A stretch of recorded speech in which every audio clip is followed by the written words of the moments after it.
Hello, everybody, and welcome to the Baka podcast.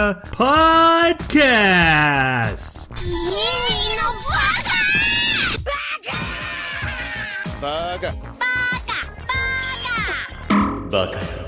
It's amazing how every time you open your mouth, you prove you're an idiot.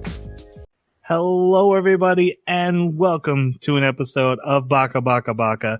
We are an anime podcast that every 2 weeks we watch an anime, we come together, we talk about it in like a book club format, and turn the discussion over to our audience who is much smarter than us, and they fill in all these gaps because we go over story, characters, theories, but we barely know what we're talking about. That's the whole point of this show. Thanks for coming along. We watched the anime Megalo Box, which is a futuristic boxing anime, but it's also a celebration of Ashita no Joe from the TMS Entertainment Studio. It's the 50-year anniversary of that very famous boxing anime, and so this actually has a lot of the same themes, and it's kind of like how Final Fantasies are not direct sequels, but they're very similar. A crystal usually shows up. So it's always there. Yeah, exactly. So yeah, so that's what this was. And to talk about it, I need the help of my co-host. In the red corner, standing 12 feet tall, he wrecks us from Texas, Raging Bull Jeremy. How you doing, man? Raging. Doing pretty good. What you've been doing besides watching this really cool anime? Actually, I have been listening to the coolest audiobook at work, Pandora's Star by Peter F. Hamilton. If you guys haven't listened to it, I highly recommend it. Sounds very good. Yeah, it's a part of the Commonwealth Saga, first book. Absolutely love it. Basically, technology it went the route of wormholes instead of spaceships, and the Commonwealth is running into something that they maybe aren't prepared to deal with. And it's got a huge swath of characters, and it's really like super far future technology. Mm-hmm. So it's a lot of fun hearing how the author describes it.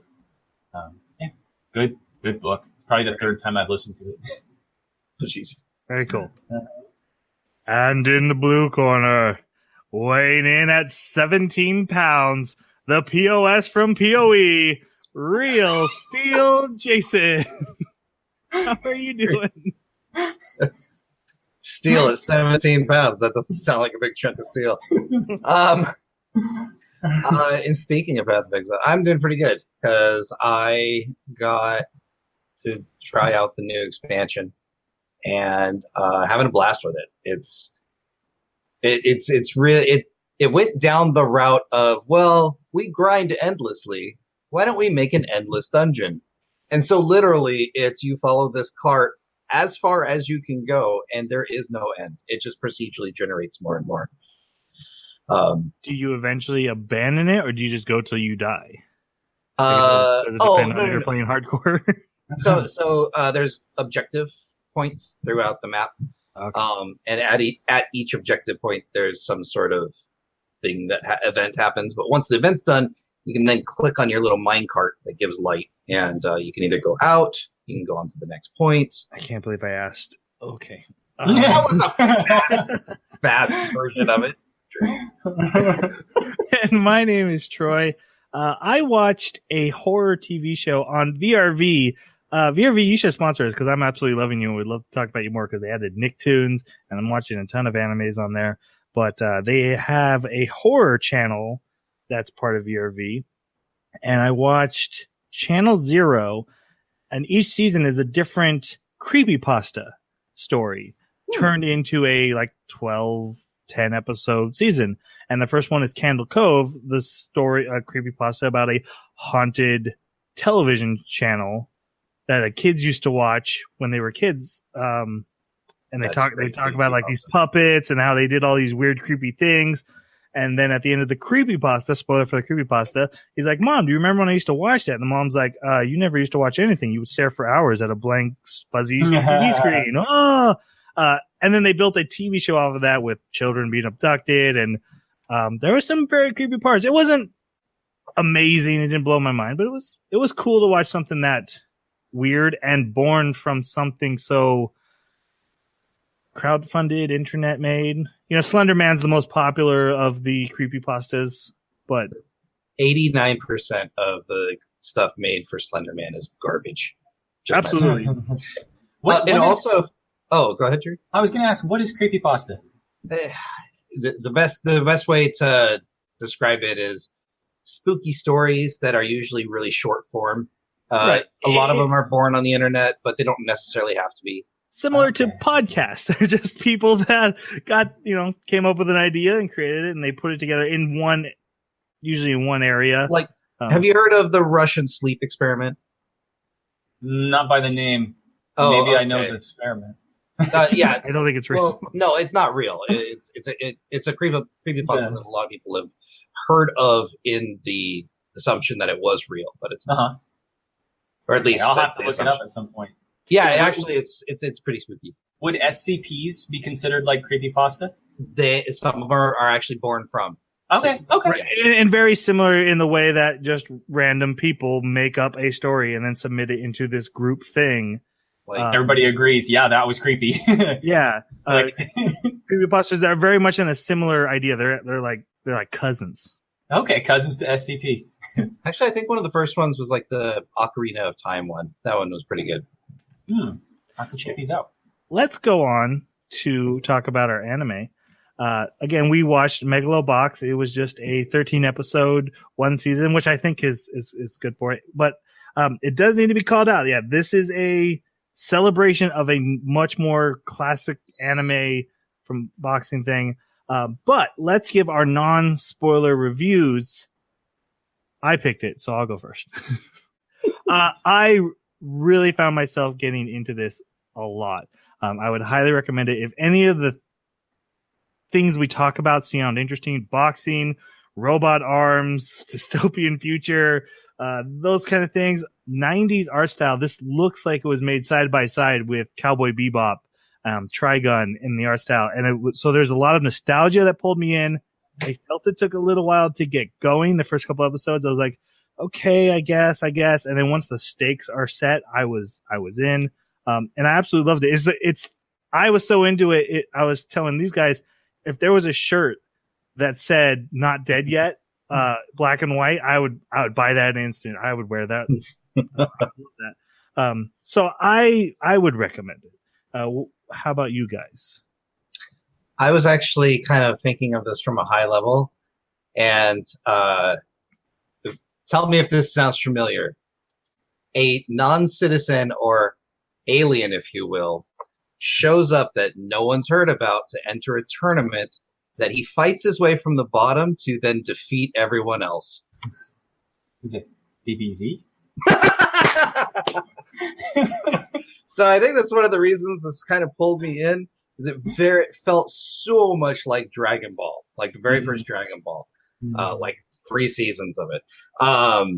This was very much, I'm going to train and I'm going to win due to tenacity and my willingness to not give up and just take a beating. And the more I take a beating, the stronger I get. It's my racial trait.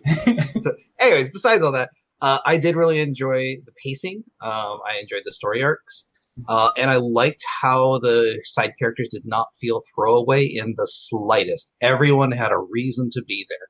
So I would applaud the writers for that, because that's actually something most anime struggle with really hard. But yeah, I enjoyed it. I liked it. It's a good anime.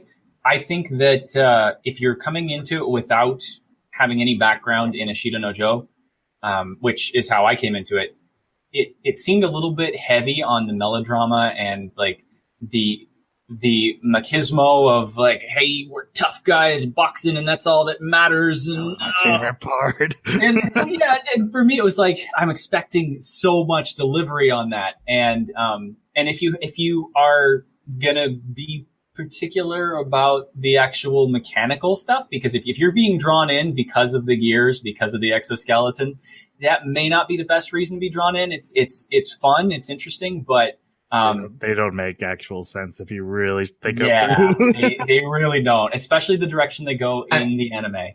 Actually, the Halo novels addressed stuff like that brilliantly. Yes, they did. you'll lose limbs. And so, but overall, it was still good. I mean, I can overlook any of those things, and the heaviness of like every episode having it say, you know, he's not dead yet, and am I going to die? Death comes tomorrow. Death this, death that. Like in every interlude too, which to me it was so heavy, but at the same time, every episode has death, die, or dead in the title. Yes, in some form or another. Yeah. So it's like it's got this really heavy darkness to it, but it still comes off a little bit popcorny to me. So yeah, it's still good. I still enjoyed it. Okay. Should we mention that we saw the end of the old one? Yeah. So, but we didn't really know what that old one was before we watched this. As a matter of fact, I was like, I don't get the 50 glove Joe symbol that keeps appearing. And it was after we had all watched it that I had read this was loosely based on or celebrating Ishida no Joe. And I went and watched the ending of Ishida no Joe, and I've heard of it before. I'd heard that there was a boxing fight, and spoilers for this 50-year-old manga, Joe dies at the end of the original anime. Makes zero sense in the context that I saw it, I guess. Yeah, no, he's been fighting for so long, he's getting brain damage. Yeah, there's mention of him being like blind and stuff. Right. Oh. And that fight, it went so hard and so long, he ends up dying from it. It was a huge impact. Classic story. We did not know that going in watching this. So our first impressions not affected by that. But after I saw that, I was like, man, that puts a lot of context in a lot of the things we saw and reacted to. So I did share with these guys just so everyone knows where we're coming from when we give our reviews and versus like our first reactions to things. Yeah, I finished the entire 13 episodes before seeing that. Yeah, me too. Yeah. So let's talk about the opening and the closing, guys. What'd you think? The visuals of the opening were fantastic. I actually really enjoyed them. The music was awful, and I skipped it every time because of it. The ending was it was just credits, so there's not a lot to comment on. But I really enjoyed the music. So it was, that's what I thought of those. I couldn't stand the intro or the ending music. And the intro was like, I was so bored with the stray dog. I was like, I'm sorry. I cannot attach to the character this much.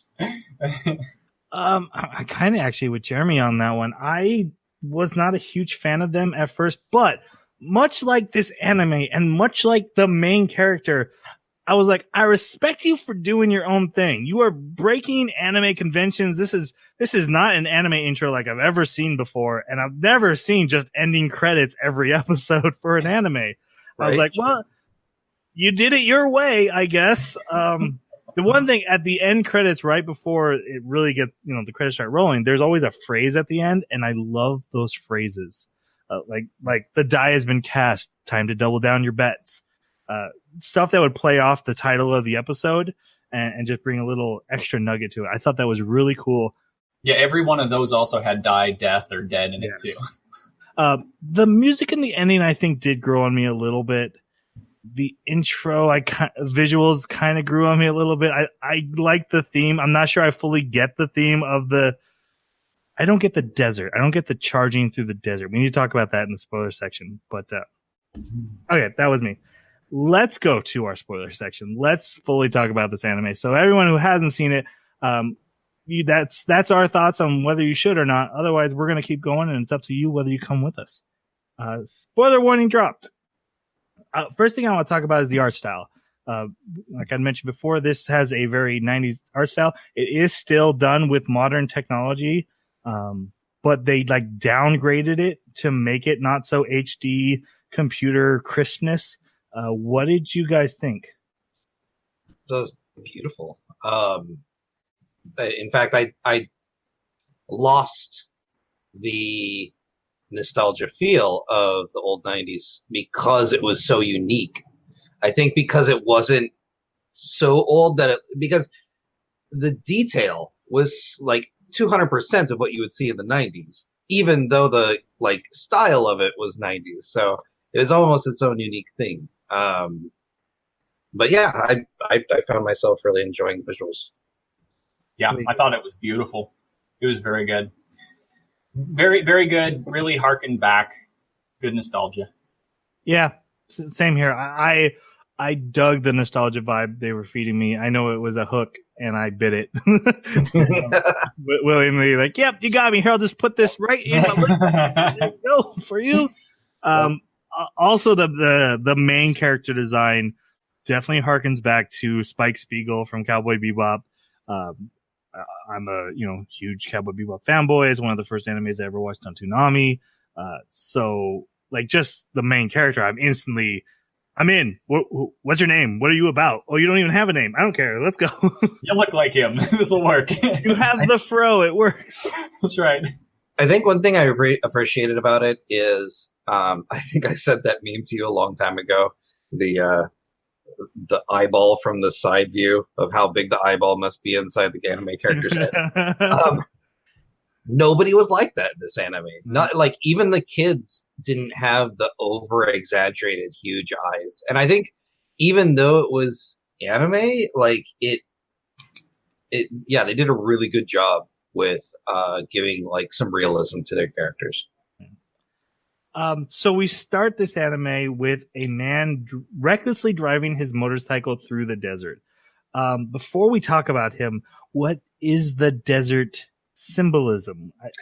I get it goes with the random dog. No. So you gotta take the whole society into consideration. So you've got this subsection of people that are not citizens because they live on the outskirts for a variety of reasons, whether it's poverty, whether it's because they don't want to be, part of it. But it's hit. So what I'm saying is like this outskirts of society is like ultimate freedom, if you will, from an idealistic standpoint, because, you're not tied down by the corporate man. But in Joe's world, or, the main, he's not Joe at that point. Right, he's JD, no name. He's still in a prison. He is trapped within this cycle of what he does in these fights. The motorcycle is his freedom. And I think the desert just happens to be the landscape of what it is. And he's driving. Notice he doesn't have a helmet. He's driving recklessly nearly every single time because it's his only escape, in my opinion. And he inevitably crashes every time. He doesn't know how to handle his freedom. Well, he goes over the cliff, and then the next time he does a similar thing, he stops before the cliff. And this comes back in the final episode where, like, he has a flash of him driving towards that cliff. And that's where I'm a little confused about what does that cliff represent? Is that him risking his life? Is that him willing to throw his life away? He values himself very little in the first half of the anime. And I wouldn't be surprised if it represented him walking away from these suicidal tendencies. Because, going into the ring, he's nearly dying every time. Poor man. Yeah, he is, but at the same time, I think he's in pretty good control when he's in the ring. Like, he lets them knock him out under his terms. So, kind of a control sort of. So many of those kinds of hits from robotic powered arms. See, but I think that's my issue with the entire anime. It's like the robotic powered arms they're there to bring you in if you think that looks cool, which I do. I think it looks really awesome. It's a great idea, but you can't. I'm sorry. Like, he can't take a punch to the face from an exoskeletal arm. Either that or the exoskeletal arms don't do anything. So they do call out one point that there are like combat ones for like actually hurting people, and that Megalo boxing arms are, because remember he fights that store owner who has a real one, and he doesn't have gloves on. He's got actual like metal fists. Right, but when Joe blocks, he's like, "What are you doing? You can't block this. This is like a real thing. This will really destroy stuff, unlike your usual Megalo boxing ones." Oh, I took that to mean that his fists were metal, and so as his fists, like he was used to deflecting a boxing glove covered. Okay. But a real metal one would just slice right through the exoskeletal arm. Pretty much 100% I agree with you. Every time I got on that logic train, like, Man, that's just got to cause a lot of damage. How did we decide we want boxing to just really wipe people out in 2 rounds? Yeah. Well, and I did like the fact that usually it was 1, 2, 3 It is very rounds, fast boxing. very fast. But at the same time, like you take a punch like that, and you're going to have some serious problems with your spine and with your face collapsing. And I mean, so for Joe, like to survive all the fights that he's thrown. I know that in the past I've run across bits of information about people that have thrown fights, and usually they're really good because they know how to like take the blow, right? Take the blow and make it look like it was really good, but then just kind of lay there and pretend they're out. So I went that direction in my thoughts, and from my perspective, the Cliff seemed like it was like you were saying, he doesn't care anymore. He's not even concerned about where freedom will go or what the cost might be or the danger or the risk. Just go straight ahead. Don't look down. Just go over the edge. And I think that was one thing I appreciated about this, the storytelling aspect, is a lot of stuff was visual and a lot of stuff was environmental. Like they never directly or even indirectly demonized gambling. Or the idea of gambling on these two people hurting each other. Like, that was never a concern, but we got to see the effects of it and what it did to people. So you can make a decision for yourself based on evidence. I don't know, because one of my thoughts was like, from like a world building storytelling point of view, almost everything is really shallow, because it's like we could have got into corporate greed or selling these gears to the military, and that stuff is happening. But it's not a big deal. I thought the story was going to go into Joe becomes a gearless fighter. He becomes an amazing guy. And now suddenly the stock is tanking. No one wants to be a gear user when they're trying to sell it. And that didn't happen. Well, we got the check. We sold it just fine. And moving on. Wait, did she end up? Because it sounded like they refused it because she didn't want to make it military application. It was just human enhancement. I think they did. I thought they... No, they specifically asked her, hey, can we attach weapons to these things? Right, but after she no. left, they're like, man, she scares me, but we can't pass this up or something like that. Yeah, I think they still... they still bought? Yeah, okay. I think so. But you're absolutely right. I was kind of frustrated with the way that the logic played out in this, in that Joe becomes a gearless fighter and goes all the way to the top without using a gear amidst all of these professional fighters that have made it all the way to the top using these exoskeletal arms. So you have to either accept that Joe is just that amazing and that, these gears actually suck. Or that these gears suck. And I didn't like they were trying to sell the idea that Joe is just better than these guys with gear. Yeah, that was the idea that they were selling. You're back to like the fist to the face kind of thing, and it just. And honestly, that stuff could be happening. Like, there's so many things that are happening in the background, but this story's like it's about Joe and Yuri, and we do need to talk about Joe. Yeah. So thoughts on Joe, who at this point just called Junk Dog. He actually has no name, no identity. He's not an official citizen of anybody. Almost as if he's an alien. What did you guys think of our main character? I really liked his arc, and I liked his personality because it reminded me very much of Goku. I was a little frustrated with the lack of the lack of backstory for him, I guess, because I have no idea where he came from.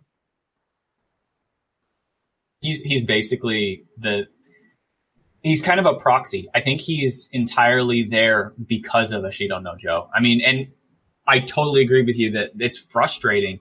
When I went into the anime with absolutely no idea that it's based on anything or inspired by anything, I kept expecting something really interesting about this character. But instead, it was just that, no, he's just a character with amazing boxing technique and he's quick to learn. And in 3 months, he can become the master of the court, basically, or the master of the field. And just still don't get a backstory for him. Still don't get him fleshed out. Inspired or not, it would have been nice to be like, hey, my parents abandoned me and I had to get into underground illegal boxing, or my parents died and in the midst of school, I decided to leave civilization and go duke it out on my own. Or, it's just something. wears a And military Yeah, jacket. don't let him just be a symbol for this other character. Have him be his own character. yeah, and you can base it off that old character, fine. But give me something to attach me to him. Exactly. Because as much as I liked the character, I didn't find myself like I found myself rooting for him in the fights, but also in the back of my mind, I'm like, well, the story ends if he loses, so So he's gonna win. Yeah. I don't have any. Story ends if he wins too. It's true, but like it's a tournament arc, so he has to win a lot to get to the end. Right. You know? Every other fight going up to the main Yeah. one, you're like, But they did a good job developing him. I think it's just that his origin stuff. I just would have liked to have known a little more about his backstory. So for me, he's a throwback to the male machismo 90s characters of yesteryear Fist of who the North Star. I love. And so I instantly loved him because of that.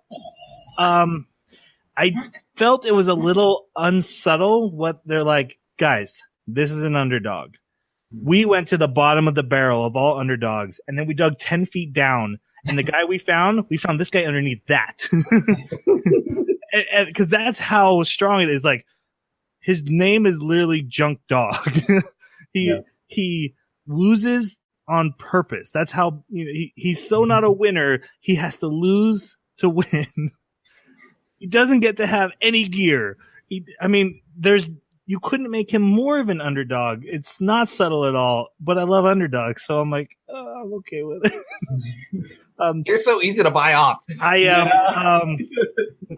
let them. I just let the testosterone flow and just enjoy life. It was hard not to. I didn't need a backstory because what's important about him is that he's nobody. That's the most important aspect of his character. That he's literally nobody, challenging the greatest of all time. And that's what we need to know about him. Doesn't, there's the military jacket. What does that mean? It doesn't matter. He literally is no name, no identity. I mean, again, not subtle when they're like, he's blank cardboard that is rising into steel, So he's the metaphor made concrete. That's interesting. Yeah, but for me, that's the easiest, quickest path to I don't care. Fair enough. But I would say the analogy is he is that stray dog on the street that you're like, how did that dog get there? You're never going to find out. He is just that stray dog that just is on the street. There always is one. And I think that's what he's supposed to be. I see your point, though, about him. But again, testosterone. I did really love seeing that, the male machismo of it was embraced. That was nice to see. It's so unpopular nowadays. Actually, the fact, except for Joe and Yuri, that there was no romance in this anime at all. No forced, like, here's a female character that can't stand him but slowly respects him and falls in love. The anime is like, no, we don't need that. We don't need that extra fluff. Yep. We're here to tell this story, and that's all that matters. Yeah, if anything, the only thing that you could even try to construe was between Yuri and the president girl, and even that would be a stretch. I could see her liking him, but again, Yuri... He's only got one love, and that is fighting Joe. Okay, me and my daughter watched this together, and we made jokes about Joe and Yuri wanting to call each other boyfriend and wanting to make out the whole time. There is no romantic implication, but there is passion between these two characters in a very primal way. Yeah, aggressive way. Yes, almost as if Yuri might be Vegeta. Yes, very much so. So we see Joe, the guy who will become Joe. He throws fights for the mob on purpose in underground Megalo boxing fights, and his manager is Nanbu, one of the other main characters of the story. I had a really sweet spot for this character. I really liked his arc and the struggles he had. What did you guys think? I hated him until about episode 10. And I think I really enjoyed his arc because of how deep the redemption went. Most redemption arcs are not that strong or hard hitting. And I because of that, in the end, I did like following this character. I kind of hated him at the beginning, and then I started sort of paying attention to, all the things he was doing, the decisions he was making, and I was always wondering, who's he gonna sting, right? Is it Joe or is it the boss, the crime boss, And so when I started thinking about that and questioning, when it really comes down to it, is he going to do the right thing or do the easy thing? And that made him interesting to me, but I still didn't like him as a character until, like you said, Jason, with the redemption arc was. You know who he reminded me of heavily was in Princess Mononoke. Yeah, G-Kobo, the little guy with the tall shoes. Yeah, and the red hat. And he totally reminded me of him. A self-serving scumbag. Yep. Yeah. Yep. Basically. Also kind of got a little bit of a not golden-hearted Jet from Cowboy Bebop, who looks after our Frode main character. Again, I completely see why like at first he's disgusting and he's gross, but that's what I liked about the character, that such a obvious scuzzball. Obvious scuzzball is obvious. Was on the side of the good guy. Like, okay, where does this go? And finding out, how he fell from grace and all that stuff was really good. And again, his redemption arc was one of my favorite moments in the whole anime. Mm-hmm. So Joe hates throwing these matches because he actually feels like he would be a good boxer. Nanbu tells him all the time, "Oh, you could totally do it, kid. But we got to throw this one because, we owe the mob a lot of money." Which is weird. Does Joe owe money to the mob too? I don't think so, but I think he's trapped in this cycle that if Nanbu goes down, Joe goes down too. At the same time, the Shirato company, the character Yukiko Shirato, announces Megalonia, which is the very first Megalo Box super tournament, which is only a 4-fighter tournament. But it's this huge event that her company is doing because she's trying to sell brand new Megalo Box gear that her company has developed that integrates with the human body. It's not just gear you wear, it fuses with you. She has her best fighter wearing it. His name is Yuri. Joe runs into them at the construction site by almost accidentally running into them. He's rude to them, and so him and Yuri almost get into a fight. And this kind of forms the rivalry. Now, a lot of anime have rival characters, Sasuke, Vegeta, and stuff. This is one of the best. I understand why this rivalry exists. It wasn't just, hey, I'm main character and I pick you because you're strong. It was just like, oh, if I fight you, I get a glimpse of what's real. Like, I lose boxing matches for a living, but if I fought you, I'd really lose. And what I really liked about the scene is that it's not Yuri's.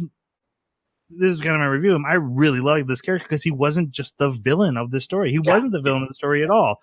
And he's not even really the jerk of this scene. In fact, he's never a jerk. Joe's an a-hole, and he's standing, and Yuri's standing up to him. And I really loved Yuri and the decisions he make and how, the respect him and Joe form over time despite the rivalry. I absolutely love this character. I thought for sure this was just going to be, I am big bad, I kick your butt. And he ended up being way layered and nuanced. I love this character. What'd you guys think? I thought Yuri was a fantastic counterpart to Joe. Because I love the scene where I forget who's threatening him or who's trying to egg him on for a fight. And he basically tells him, I don't fight outside the ring. Like, that's just not what I do. Then, he always called his, the owner of the company owner as if he was a dog as well. He's just a well-trained, purebred dog, The symbolism's a little on point. Right. Well, I mean, and it shows him as the white wolf. Right. The intro and outro. Or at least the intro. But yeah, I did love that he wasn't the archetypal jerk, bad guy that underdog's going to come get. No, the underdog was the jerk. They even offered him help and compensation for his accident. Yep. Yep. Yeah, Yuri was awesome. There's a few little things that bug me about the direction the story went regarding Yuri, and about how if he really wanted to test himself, that wasn't the best decision to go about it the way he did. Like, everything was so rash. The decisions were so rash. And so for me, there was a little bit of frustration there. But Yuri was I thought he was a very interesting, sort of, not really an antagonist. You're absolutely right. Right. So He's of- basically our second protagonist. Some of the decisions are not well thought out, and I kind of did a hand wave to all of it, because we're talking about guys that beat each other in the head for a living. So you're saying there's a reason it wasn't well. I'm just kind of giving it a pass. Like, He I'm not decided thinking too much about he that. locks himself in a room for 5 days screaming. He said he didn't want pain medicine. Kill me!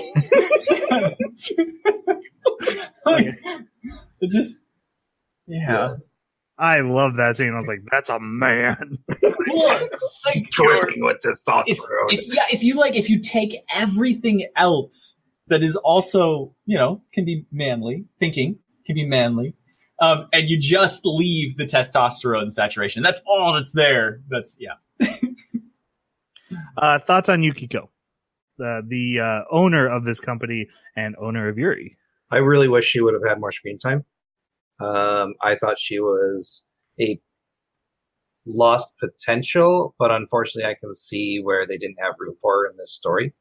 I feel like she could have been much more layered instead of just the corporate, greedy corporate, I'm going to make my own ends meet kind of girl. Because I don't think that's what she was, even though that kind of the direction this whole arc was going.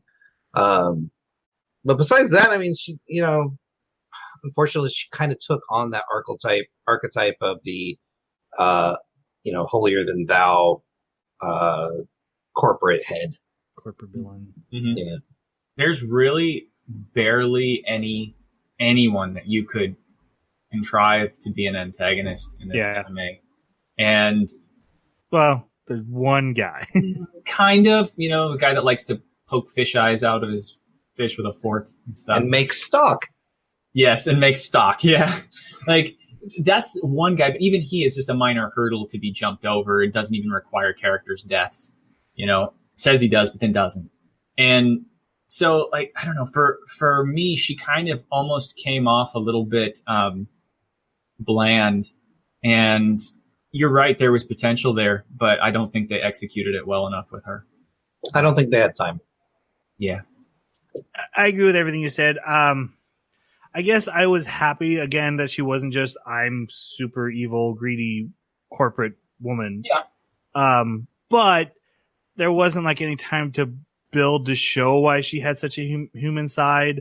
So I was kind of like, oh, she's a good person, and that was just they basically had to tell me, just by the way, this character was a good person the whole time, and I just had to be like, okay. Whereas like Yuri, they kind of showed me. Yeah, the conflict between her and her brother felt like a Cliff Notes version of a much more interesting story. Mm-hmm, mm-hmm. Yeah. That kind of is peppered through this whole anime. Like I said, they could have done this whole corporation thing. They could have done this whole, society thing that's there. But they're like, no, this is a story about a man who really wants to just beat another man. Yeah. And that other man really wants to beat him back. You know what? They respect each other so much. And just like I said about the intro and outro, you're doing your own thing, and I got to respect that. Yeah, I don't know agree. if it's the decision I would have made or even the smart decision. Yeah. There's so many parallels to the people making this anime and how they told the story to Joe himself. Like, are you sure you want to take off the gear? I respect it. I wouldn't do it. But then I have to sit there and wonder, okay, am I still immersed? Is my disbelief still suspended once he's taken off the gear? And with every fight that goes by, is my disbelief continuing to be suspended as he faces better and better opponents that are still wearing it? and that made it hard. You either accept that the gear doesn't kill a person in a few hits, or you can't just move. But they do say Joe does have a slight advantage, but we'll get to that. We'll get to speed, why he can survive the fights. Well, not just that. The one thing that helped me was whether they're wearing the gear or not, their heads are still exposed, getting hit by something. So, right, and he's using technical boxing where they may have laxed because they have a power increase. Right. So Yuri's was over 9,000. No. At the next fight that Joe has to throw, Yuri shows up instead and lets him have his fight. Almost beats him one-handed, but Joe is able to make him use both hands. But Joe doesn't stand a chance. Joe gets knocked down. Joe gets up and wants to fight. He's like, let's go again. Let's go again. He's like, you want to fight me? You got to fight me in my ring. I fought you in yours. You got to come fight me in mine. So meaning, hey, there's a tournament. Yep. I didn't get the impression initially that Megalonia only had room for like 4 boxers. Yeah, I thought it was gonna be like 200 people, like slowly whittling each other down. And no, yeah, you got to be, and there's no guarantee to get into it. It's literally just the corporation being like, that guy's cool, that guy's cool, and those 2 guys are cool. Okay, we got our tournament. Let's go. Which kind of is how boxing works anyway, as far as I understand. Should be said, don't know a ton about boxing. Yeah, very little. I actually almost considered asking Mark back to this episode because even though he's not a huge boxing guy, he probably understands more than us. But I didn't want to bloat us.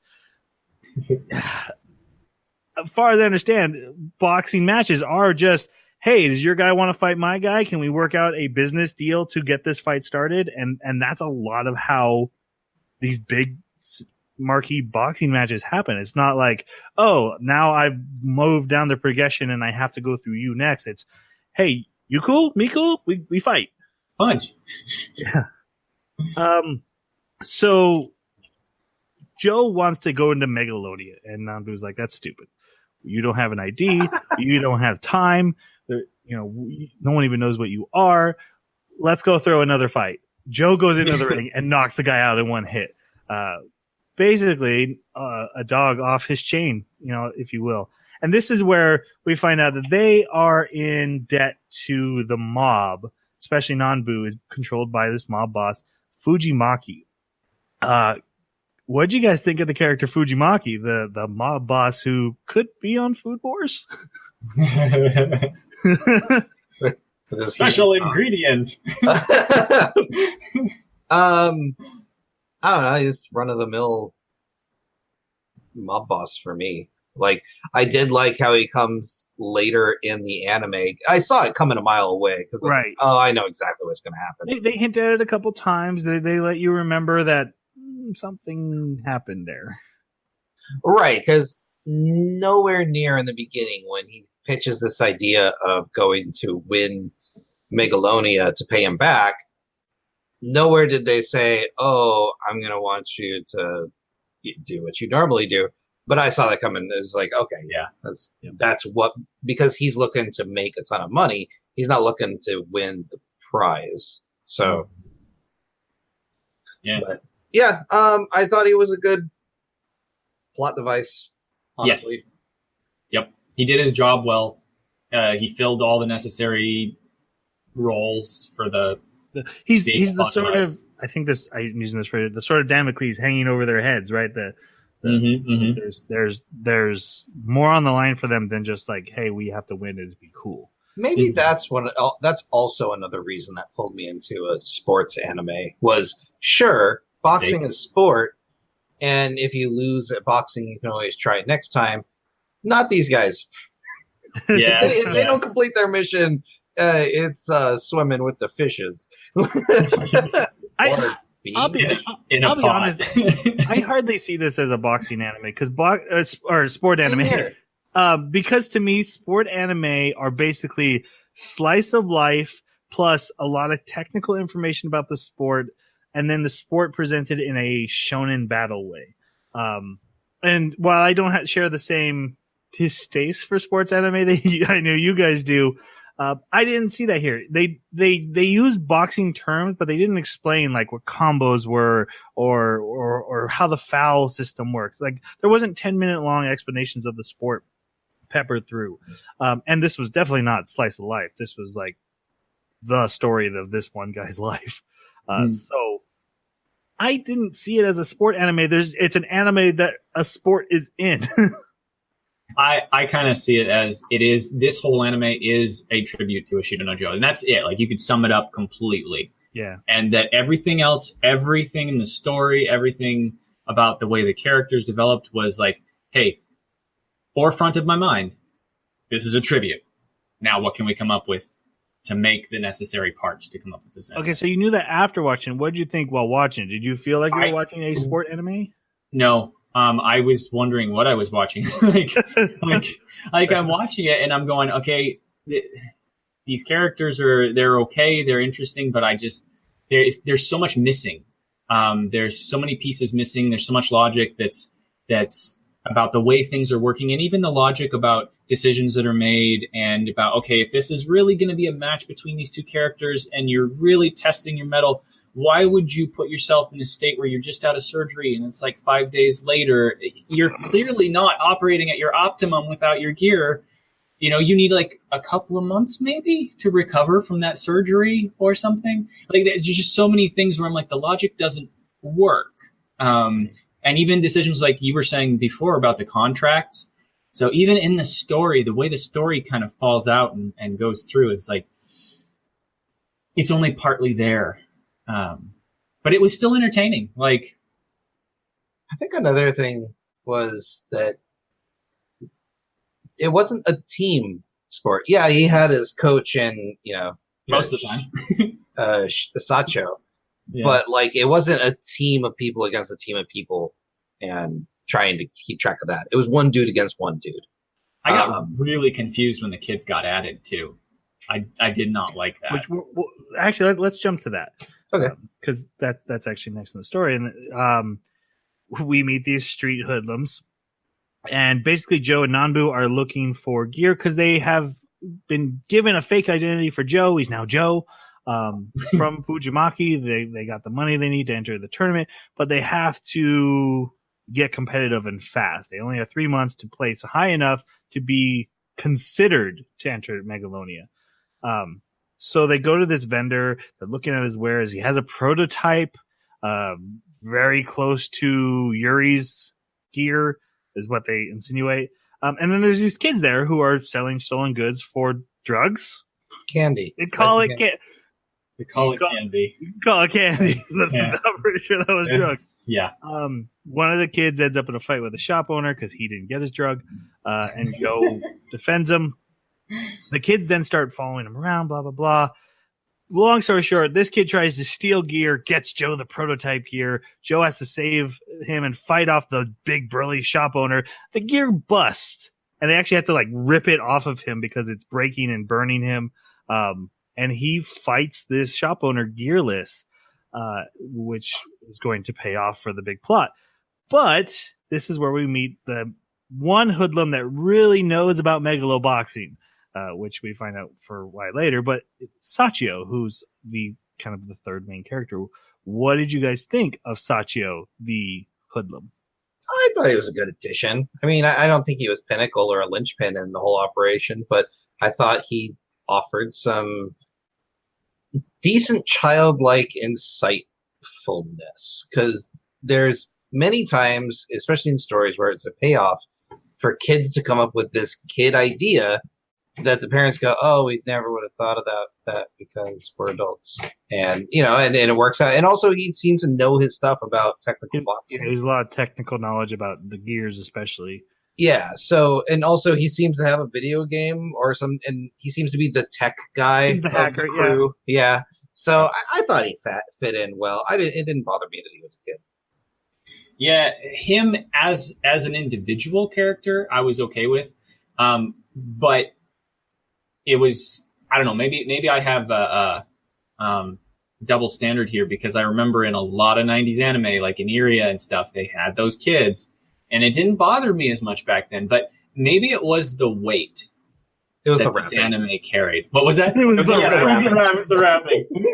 Maybe it was the weight. Maybe it was the weight of like how much gravity this anime tried to have all the time. Like it was trying so hard to have these stakes and this seriousness and, you know, involving the mafia and having death and die and dead and like all over the place.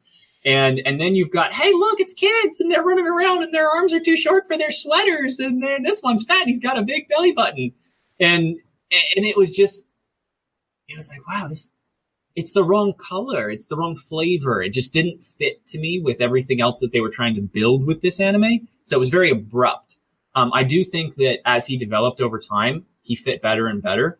But for quite a while, I didn't like him, and I never liked his buddies. But you know what's interesting is when I watched that little clip about that last fight that you sent, Troy, about A.I.C.O no Joe. Those kids are in it, all of them, and I'm like, that's why they're there. Okay. Best part of that clip is when he hands the girl his bloody gloves. Oh, God, and they're like dripping. Yeah. And like, yeah, I was like, I thought she'd be like, ugh. No.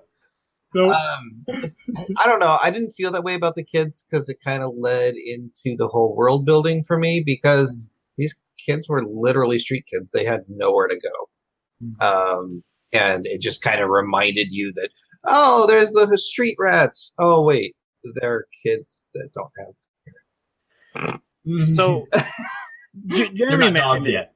Right. The little orphan kid is a huge 90s anime trope. Like it's all over. Even in Cowboy Bebop, who I think probably did it better than anyone. Iria, the Zeraman animation, now streaming on Amazon Prime. Outlaw Star, they did it too. Outlaw Star, yeah. And honestly, I've always hated that trope. I remember we watched Iria for the prototype of this show and thinking, man, that kid doesn't need to be here. This is a really good story. There's just no reason for that kid. With that said, disliking that trope, I think Sachio is very high on that spectrum of those trope kids that I don't like. So in this story, I'm okay with him being there. I think I'd probably prefer it if he wasn't. But I thought the payoff was well. I thought Nanbu's big scene with him and what Nanbu did with him, and how that all kind of resolved his own storyline. I thought that was really well done. I will say this. I would much rather have the Sachio story the way it is than if they had used that time to introduce some sort of love interest. I think that would have pissed me off. I can agree with that. Mm-hmm. But only like barely. Depends on how well they execute the love interest, but probably. So Nanbu gets his big idea to sell Joe. Like, here's how we're gonna get popular. You're gonna be the fighter with no gear. This puts Joe at a huge disadvantage in every single one of these fights. He has way less power, way less speed, but it's an increase in reaction time because when you use the gear, you have to, get the gear to move. It slows you down. Joe has instantaneous reaction time, and he can do classic style boxing. He's already got great footwork, and Joe's biggest thing is he can take a hit. He took hits for a living, and honestly, that is his superpower. I used it in the intro. It reminds me of the movie Real Steel. I don't know if you guys ever seen that with Hugh Jackman and the robot boxing that he does. And the story is him and his son needing a robot to enter into the boxing tournament to make money, use a training dummy, but the training dummy is so tough because it was built to be able to be hit by giant robots. It's able to survive any fight it goes into. That's awesome. And I was like, this is almost the exact same thing with Joe. His entire life has been just getting beat on. So now, no matter how hard anyone hits him, he's fine. But his first fight actually starts off not too well. He's fighting against a very dirty fighter. He's taking hits, and he's obviously rattled. Nanbu's able to calm him down and be like, hey, man, it's just nerves. Go out there and do your thing. And Joe wins his first fight. I really liked the nerves. That was a really nice touch. The fact that Joe got nervous, and they actually took the time to show us.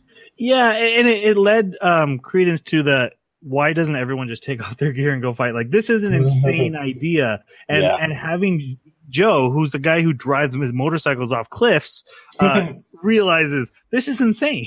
What I'm doing is insane. What am I doing? Yeah. Yeah. In a very Joe way, too. And not in a way where he screams out, like, I can't do this. In a way where he goes and does it, but it is just off his game because of internal doubt. Yeah, he's stiff and he's got bad reaction speed. Right. And this was one of Nambu's first, like, real trainer, real advice kind of moments for him as well. Yeah. Where you start to get that window of, oh, he does kind of know what he's talking about. He's not just a sleazeball that throws fights. Mm-hmm. So that takes him from like 275th to 102nd instantaneously. But he's got to get into the upper echelons of rankings. And to get a ranking, you have to beat a fighter and you get their ranking. This whole system didn't make sense to me. I think it's real. Really? So if I'm 275th and I beat 102nd, I become 102nd? Yes, and he would go to 103rd, I believe. So is there a rematch? Does he have any chance for redemption? So, like I said, I believe this works in real boxing unless there's stuff I don't understand. Two fighters have to agree to have a fight. And so usually, it's not just scheduled. Mm-mm. I don't It's not like football. No, especially in like the upper echelons. So like I have the championship belt. I could just never fight and I keep it forever. But you need money. So a lower tier fighter comes in and you want someone who's going to generate revenue because you say, okay, I'll take 80% of the revenue our tickets generate. And if you beat me, you get the title. So I think that's how it works. That's why you let lower level fighters come in and challenge you because you get the payday and they get the chance to move up. But that's why you want someone who's earned the right to be, you want someone you can hype to be like, this is an even match. It's a possibility. Yeah. Yeah. So that's why Joe can't go from 2007 to fit, right away. He's got to show, but then once he's named being yelled by the media and stuff, then it's, gets easier and easier because. And that's why Nambu had to go out and actually find him a fighter. Right. Yes. And they get a fighter who knows Nambu, who actually volunteers like, yeah, I'll fight your dude. And this is someone that Nambu used to train. Yeah, wasn't this number 19 or something? 17. It's way up there. Yeah. Yeah.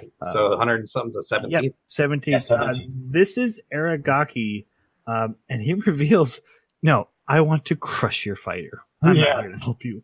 Thoughts on Aragaki? Because I thought, like, just like the last fighter, here's random guy we're going to beat. And this anime didn't do that. This anime is like, no, this guy matters. Yep. So what's funny is this literally happened to me. I started this episode. I watched probably half of that whole opening sequence of him being in a war-torn area. Mm-hmm. And because I didn't recognize the character, I didn't recognize the setting, and I was like, why is this guy at war? I actually had to like go out of the thing and make sure I had clicked on the right on the right anime. I was like, this is so out of place. That's true. That thought occurred to me like, what's happening? This was a boxing anime. Yes, me too. 100% love this character. Yeah. And I think Jeremy does too. Oh, yeah. His arc is great. His backstory is relatable. Well, I guess I wasn't in the military, so not that relatable. But, understandable, at least, where you can be like, I get why you feel that way and where you're coming from. Yeah. And then also to find out, like, after we've met him and he's had this conversation with Nanbu and, like, we get a feel for who he is, then all of a sudden we find out he lost his legs. Like, I thought that was great. It's like, oh, he's 17th and he has no legs. Yeah, he's really good. So he's really, really good. Just in his arc, his backstory. Yeah, just great storytelling of this character. Mm-hmm. Yeah, it was really interesting to see how they managed to bring in his struggle with, should I just end it all? I've seen horrible things. I've experienced horrible things. I don't know if I even want to live anymore. I'm being haunted. And yet he's finding a reason by that ticket that he got from Nanbu, right? As a sort of memory to latch onto that I had somewhere to come home to and I have a reason to stay alive. And there was it was done so well that I think this is probably one of the main reasons is that these characters many of them are done really, really well. That I still enjoyed this anime and would recommend watching it if, even just for these peaks. Aragaki is an awesome character. Very well done. You can't say that any character with any amount of good screen time isn't multi-layered and again, a character who comes in at first it's like, oh, evil villain, we must beat him, and then by the end you're kind of like, oh, I'm gonna feel so bad if he loses. He's throwing himself out on the line too. So his backstory was in war he was hit by a bomb, lost his legs, came back to the Megalo boxing trainer that he'd been the protege of Nanbu. That he was at a point where he was going to commit suicide, and like Jeremy said, saw the lucky ticket that Nanbu had given him, was like, oh, I can go back to Nanbu. Nanbu abandoned his boxing place or had fallen into debt. This is some of the untold storytelling we get for Nanbu's backstory, that Nanbu used to be a real trainer. Mm-hmm. Something bad, or he just mismanaged his life.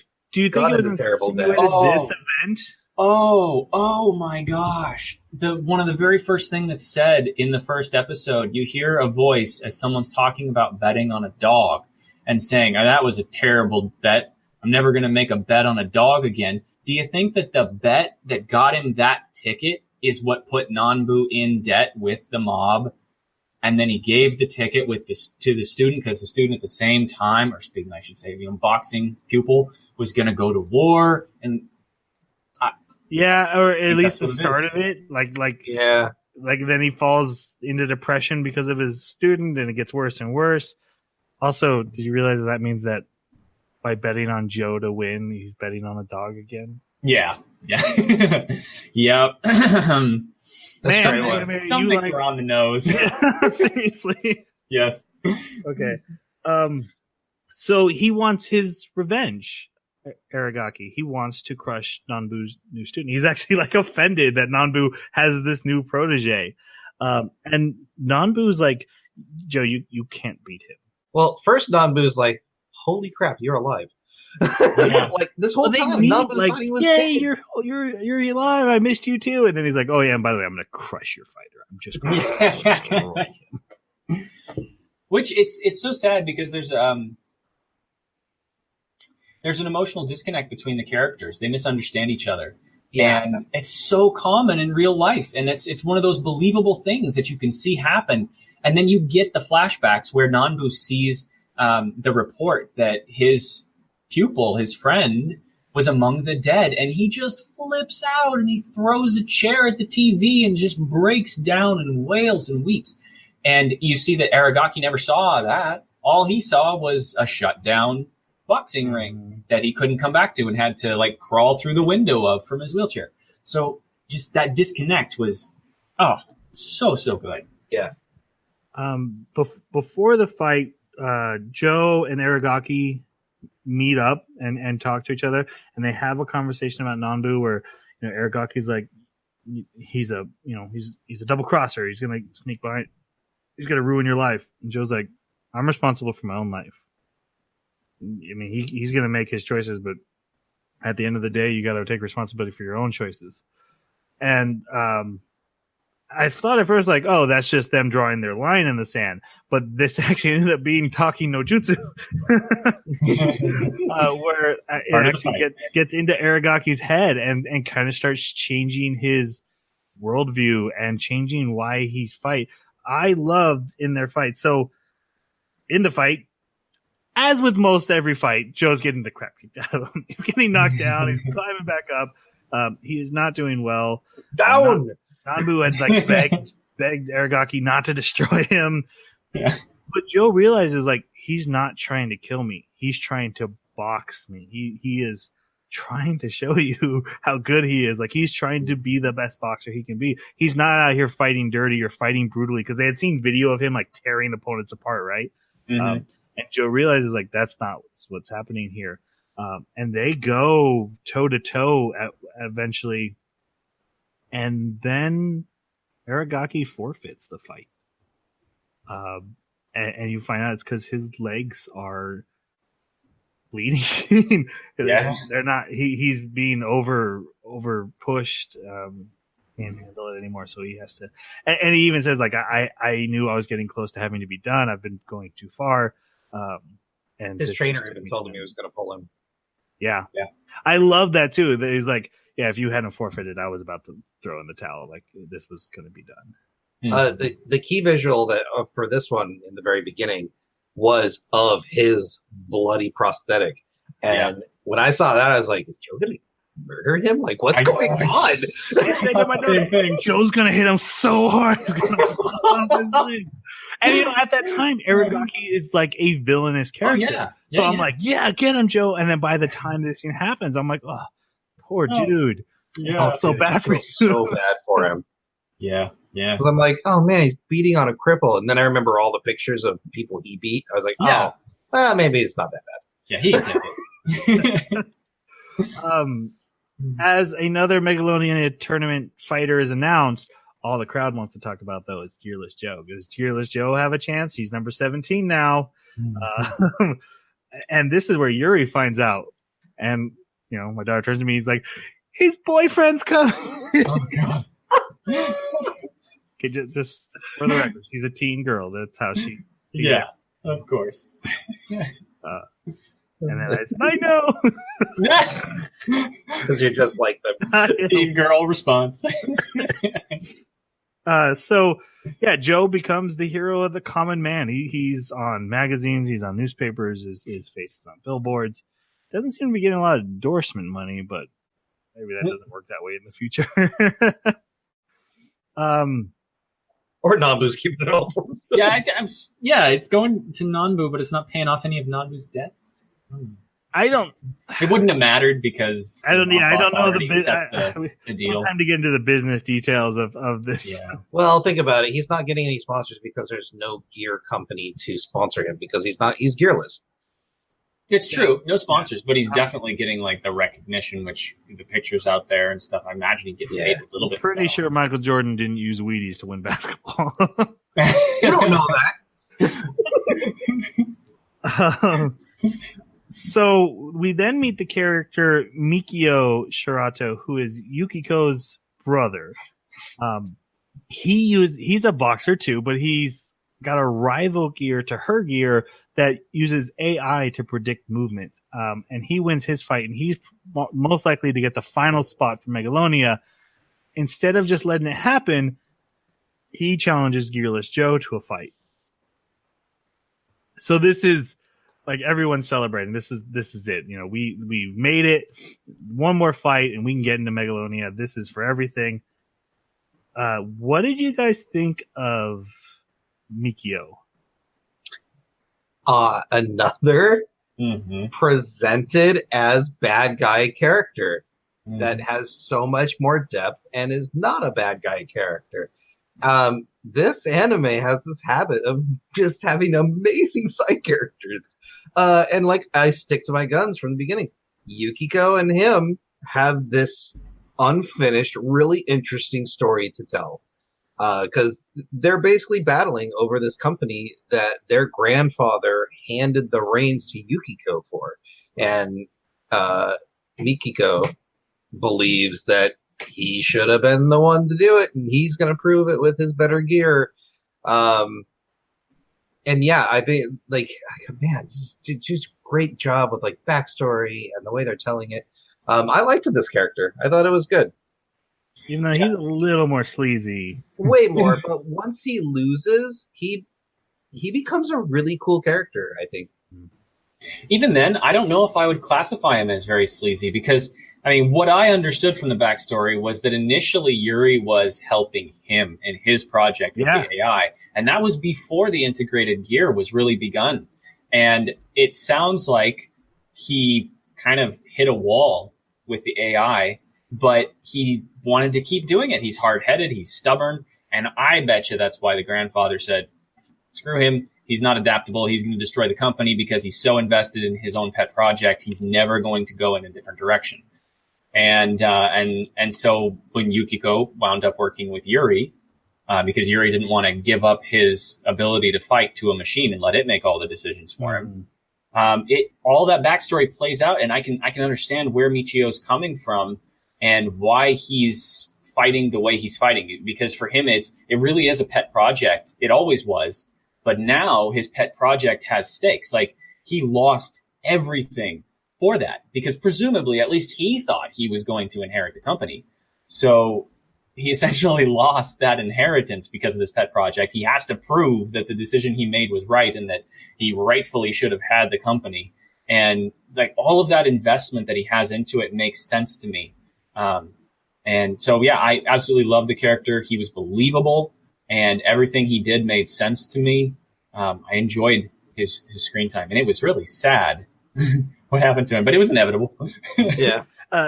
We also see that the board kind of likes him because that they want to appoint him the next Megalonia fighter, and Yukiko is against it because basically whose ever gear wins is going to be the gear that the company wants to endorse, right? That's the whole point of Megalonia, so she can show off her cyborg gear. And then he's like, yeah, but hey, my AI gear is going to be there too. And if he beats your cyborg gear, guess what gear the board's going to want to sell? And the board's like, yeah, let's put him in. Yukiko resists and is like, well, he challenged Joe, so... And she doesn't want Joe there. Joe is actually the anti everything she wants this tournament for. She even tells Nanbu, oh, anyone can join unless they don't have gear. Yeah. Which she then reneges on just because of the pressure, the public pressure. I don't think it's the public pressure. I think it's trying to stop Mikio. It was the lesser of two evils. I think she's scared of him. I think she doesn't have confidence in her gear. She's just trying to push it to the finish line and is worried about all these things tripping her up. I would agree with that because of her actions later on. Especially just knowing what Mikio's gear is designed to do regarding other gears. It did make sense why she would want to use Joe to counter him, get him out of the picture immediately. Right. But I don't know. When you offhandedly say these things about, like, you know, you have to have gear to join this. This is a Megalo boxing tournament, and yet we're going to let someone in who doesn't have gear. They do officially say there's no rule against it. I know. It just becomes such an irony from, like, a writing standpoint. Like, yeah, everything about this, like, the anime is called Megalo Box. You know, wait till we get to the finale. I have a joke for there. I'll save it. Okay. It's going to be very funny, audience. I can't wait. One thing about it, his gear won't have lag like the other gears because it's reacting like it's human. Yeah, the AI is making decisions on the fly. Right. He's literally just there to hold it, more or less. It does everything. But the night of the fight, when they go to enter the ring, he meets Joe and Nanbu and Sachio and is like, hey, guess what? You're not a citizen. You're not allowed to be here. And they have to forfeit. I really love that Joe's like, oh, I'm just going to kill him. I'll just beat him down right now. And Nanbu actually takes Joe out. That didn't make sense to me. Joe is used to taking motor-controlled hits to the face and body on a consistent basis. How did Nanbu hold him back? Knock him out with one punch to the gut. Yeah. I didn't buy it. Yeah. So we skipped over the scene where Joe is chained inside the houseboat. That was a brilliant scene. Forced to recover. I think this ties into that because he had a huge wound in his side, and I think Nanbu specifically went for that spot. Oh, that's fair. That was another thing I kind of had I had an issue with that in general too. Is like 3 months he's got to move up through these ranks. Granted, he's got weeks between each fight.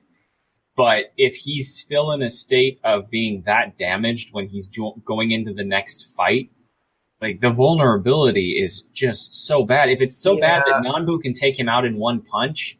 But you got to think about it from Joe's perspective. Whether he's healed or not, he's got to try because this is his only shot. Right? Which ties into the ending of the other anime, right? That's how he got to that point of exactly what you're talking about.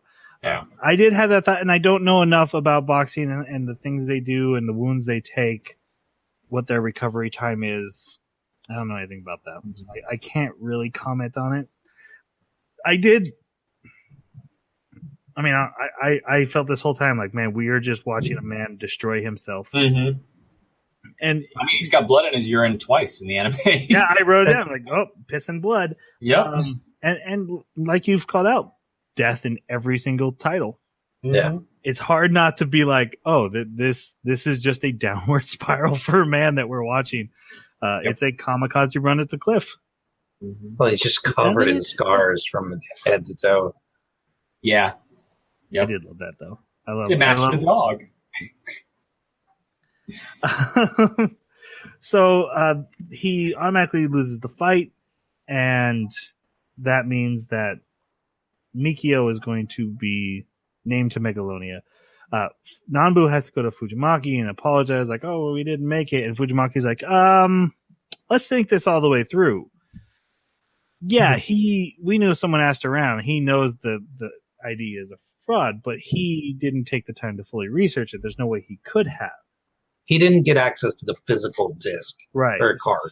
So while he may be able to figure out the truth, he can't prove it. He was bluffing you guys.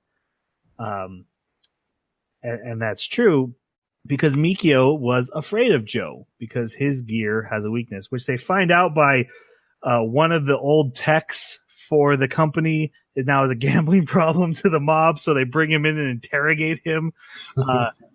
And he reveals that, yeah, the AI reads the gear, which means Joe would be immune to the AI. Yep. I thought that was good. Actually, I liked this bit of. Yeah, it was smart. It was smart. Mm-hmm. I also like that they immediately then wrote that out. Yeah. Mikio then goes and upgrades his AI to be able to face a human, just in case. Yep, didn't like that. It should have been a wash, just like the gear fighter that Mikio took down to get into Megalo Box, Megalonia. I mean, it was a complete wash. That guy didn't land a single punch, and he was out so fast. I think it was round 1. Mikio just destroyed him. And it would have been great if Joe just destroyed Mikio. I would have enjoyed that. It would be cool. I got excited when they're like, oh, it's the counter. And I'm like, oh my gosh, it's going to be so cool. Yeah. But, Joe's got to struggle. There's only 7 fights in this entire anime. I think there's 7. And it seems to be a signature move that he gets beat on, and then he just has that one great punch from training with the kids in his legs. That's literally his style, though, is that he can. That's his superpower or his specialty. I can take damage, and you don't know how to take a hit because you spirit bomb you. Well, for instance, Mikio wears an AI suit that protects him and makes him a super fighter. He's not getting hit. He doesn't know how to take a punch. Joe, on the other hand, gets a concussion every day. His body's probably adapted. I actually think that's why Joe gets up so easily from getting knocked down, is that because he's so used to getting knocked down, his body just instantly gets itself ready to get back up. The human body works. When you get beat on so much, you become immune. Oh, we have another concussion? We're fine. Rewire the brain this way. We're fine. Yes, my disbelief is suspended again. Thank you. Nanbu asked Yukiko for another chance. Kind of tries to play her a little bit, like, hey, we can ruin your rep. So she just locks him in a room. I loved that. That was brilliant. Yeah, he overplayed this. He is bad at gambling. He then calls Sachio and starts apologizing because Megalonia is about to start. The stadium they built is ready to go. They're having this big opening event, and they go to announce Mikio as the 4th contestant, and Joe drives his motorcycle down, runs in, is like, hey, I'm going to kick your butt. And the words he says, and some stuff Yuri has said, convinces Yukiko to rescind her decision. She tears the card that gives him his place in half and hands it to both of them and is like, yeah, we are going to have one more fight to decide this. Yeah, I like that too. That was smart. Yeah, this was a really cool moment. I felt the hype. Yeah. And I like that Joe wasn't a part of any of the communication between Nambu and Sachio. So like they're stressing. They're like, like, how do we get this going? And Joe has already left. He's just like, you know what? This guy pisses me off. I'm gonna go. Yep. So we get the big Joe and Mikio fight. And again, Joe gets his butt kicked because this thing not only learns every combo he throws, which is like certain move, like left, right, left, or left, right. It learns every time it sees it, it can react to it better the next time. And so he's just getting wailed on until Joe finally just drops his guard in front of him and stands.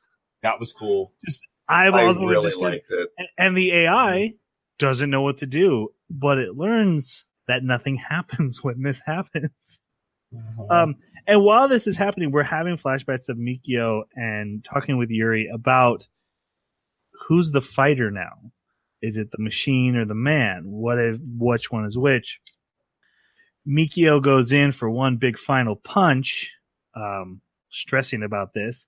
He switches to his offhand, right? Or switches to the one the machine doesn't want. This was really kind of just a weird, confusing thing because Nanbu calls out the right hand, I think, he calls out one of them, and then Mikio uses the other one. But even I was like, which one did Nanbu call out? You're right. Nanbu calls out one side, Mikio goes in with the other, and I think that means Mikio went against the AI's wish, but Joe manages to still counter this. And he asked Joe, like, how'd you know to do that? And Joe's like, man, I don't know. My body just knows. I just punched you. Isn't that what you did? Yeah.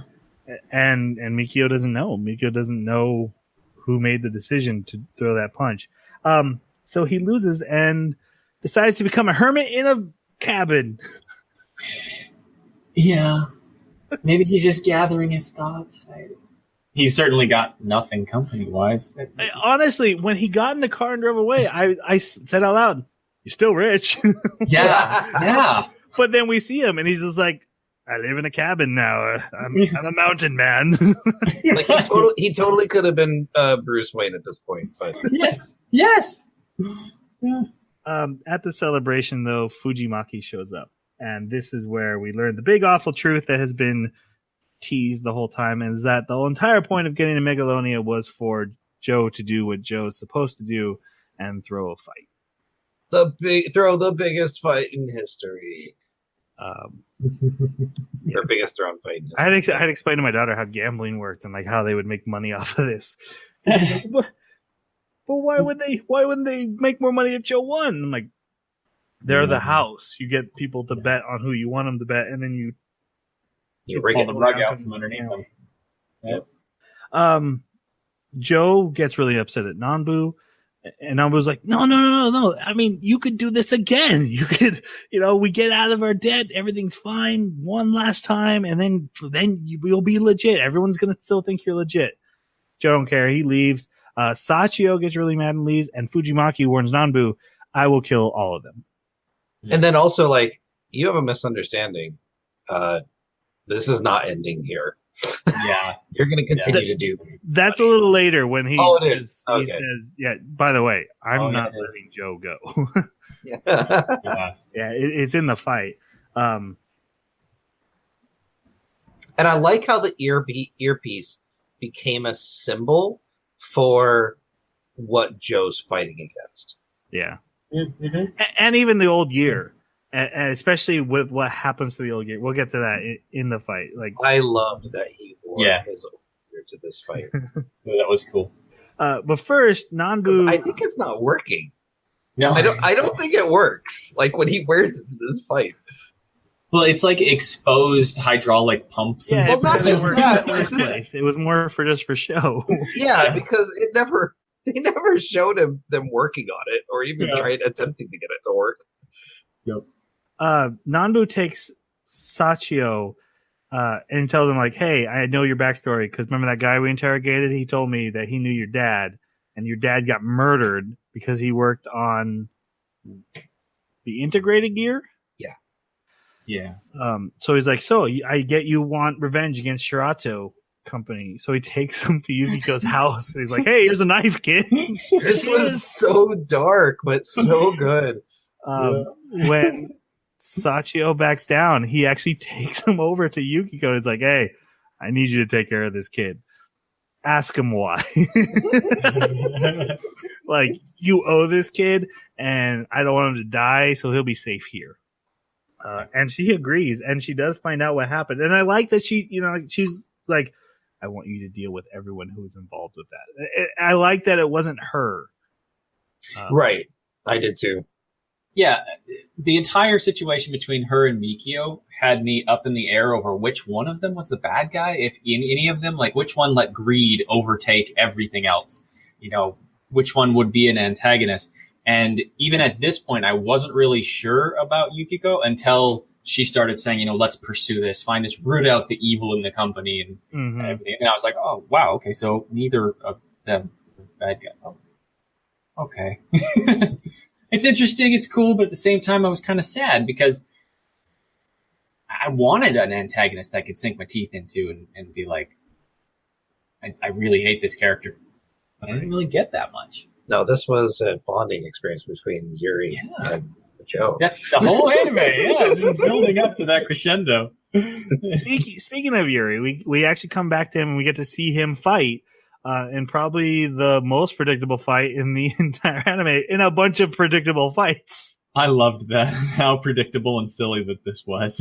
So he's fighting a guy named Spider who's like, he bends backwards and he's all acrobatic when he fights. And he gets a hit. Lucio. He gets it. Yes, yes, he does. He does. He gets a hit on Yuri, and Yuri's like, 1-2, and knocks him down. Takes him out in the second round. It's over. And one thing about this anime, like we had said, the final fight is going to be Joe and Yuri. There's no point of this anime at all if it's not. And with Joe, they do a really good job of giving you reason to care anyway. Yes. This one was like, hey, just so you know, Yuri's still amazing. Just don't forget. He's the king of kings. There is a cool scene, though, after the fight where he goes outside with his dog and Joe's there and Joe meets his dog. And he asks him, like, why are you fighting without gear? He's like, dude, it's the best. It's so fun. Actually, I loved how it started off. It was, oh, Joe, my dog's just never this nice to strangers. Yes. Oh, sorry, that was uncalled for. I made so many relationship jokes. No, the whole time. Yes. Inappropriate ones, too, that I can't say. I don't want to say on this podcast. Yeah. I wondered where it was going. But yeah. Again, there is zero romance, but there is a ton of passion. Oh, there's a total bromance that's going on here. Yes. But no, I did love his answer, like, why do you want to fight me so bad in the ring? And he's like, if I fight you, I feel I can go beyond. That felt so Goku. Yeah. It's so Goku. Like, I want you. I'm not going to fight you unless you're at your best. Yeah. Actually, I saw a meme where Goku's handing Thanos like all the Infinity Gems. He's like, I'm not going to fight you unless you're at your best. Yeah, there was one statement that he made, and let's see if I can remember it correctly. I think it was in response to Yukiko, because she was asking him, oh yeah, you're probably going to bring this up, Troy, about when he talks about removing his gear. And Yukiko's like, why would you do that? This is ridiculous. And he talks about how somebody who taught him to fight, maybe it was a trainer some long time ago or something. You ever find the fighter that you just really want to fight? The real deal. The real deal. Don't let him go or something like that. What? All joking aside, like I had mentioned, more than any other anime with rival characters, I got this. Like, I'm a very competitive person. I grew up in a family that we'd go outside and throw the frisbee, and we started counting points. If you don't catch it, you don't get a point. Like, everything was a win. But when I play basketball, when I play video games against other people, like, I want to win. And when I find someone better than me, I just want to beat them more. It isn't like, oh, I can't win, I'm going to go over here and play with someone else. It's like, I'm not going to stop until I figure out how to beat you. I totally get where Joe is coming from. And And I love that Yuri is starting, like, reciprocates that. He's like, I see a reflection of me, and I feel like I could do the same. Like, I want this too. Because he's so melodramatic about all these fights, almost as if he's bored. Like, Yes. oh, I gotta fight another guy that I'm just gonna beat into concrete. Just like the Goku thing is another anime trope. Like, it's One Punch Man. I'm so powerful. I wish I could find a competition to keep me interested. And then this one, I actually buy it. I buy One Punch Man. I'm not talking bad about One Punch Man. I would never do that. That's a great analogy. This is One Punch Man versus Goku. One Punch Man starts out like mildly intrigued, and then eventually is just so passionate. Yeah, I can totally see that. Yeah, but again, it's presented in a way that for the first time, I'm like, not only do I understand what you're saying, but I can see how a real human being would actually feel that way for the first time ever. Yep. Because when I see Goku do it, I'm like, Goku, come on. So right. Anyway, also, my boss story of the Scorpion and Frog. Everyone knows that story. He brings it up like 20 times in 2 episodes. It's like, yeah, we get the Scorpion and the Frog. Oh, you're going to tell the story now. Okay. Oh, yeah. Could we have started with that? No one was not understanding the reference, dude. Yep. I was curious who the frog was, and it's always implied that it's Joe, but it wasn't. Right. And I like that twist, but yeah, it was a bit heavy. So Joe is the favorite to actually win the fight. I love that he's fighting an American dude that comes in on Monster Truck. Yes. Since this doesn't have an English dub, this is one of the few times I get to, hear the English voice in a Japanese dub. So funny. And I love beat you, boy. Yeah. I love it when they portray Americans. It's so great. Me too. Nanbu receives his directions. Joe shows up wearing his earpiece, wearing his old gear. The crowd is like, what? Careless Joe has gear? That's insane. He must have thought there's no way he could compete with the power of this big guy. The lion! The lion. And their instructions are they need to make it a close fight until the 3rd round and then go down. Sachio tries to show up. He runs away. He sings a rap song. Which is awful. Yes. There's 2 rap songs presented in the story. This one I hated because it's in the middle of the storytelling, and I don't think it fits. I don't think it works. It's not even against the song. And the kid is actually singing. And the kid in the middle he's of like throwing punches. Yes. There's this huge moment like, kid, go back and do something or do something, kid. And he's like, oh, I can go stand on that stage and box and rap. Hype myself up. Then I'll be inspired to do something. And like, we don't have that kind of time. It's the 2nd round. Come on. All the other kids are there. Where are you? Anyway, but basically when Joe in the 3rd round gets back to the corner, even though he's been rebellious, he's been following orders. Like Nambu points out, like he could have won in the 1st round. He had the uppercut and he pulled it back. First Sachio shows up and is like, Joe, you gotta fight. And then Yuri comes down. Joe, you're gonna fight. Bae, what are you doing? Until this moment, I never thought about it like that. Yes.